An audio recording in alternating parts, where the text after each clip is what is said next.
well, birds are singing, sun's even come out, and this building, well, it too is singing. Oh, it looks so good. It really does. A beautiful roof.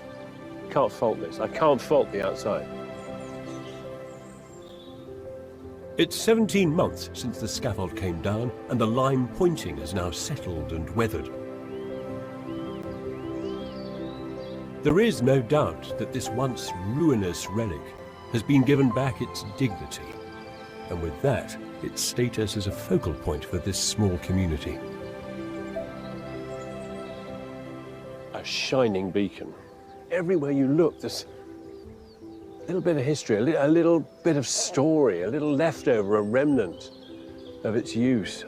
It's just so romantic and beautiful and magical now.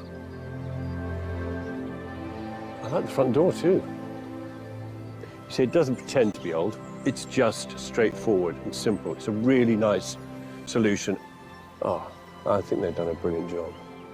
The reverence for history and the craftsmanship of this place tell of the bravery of the two souls who risked everything to try and save it.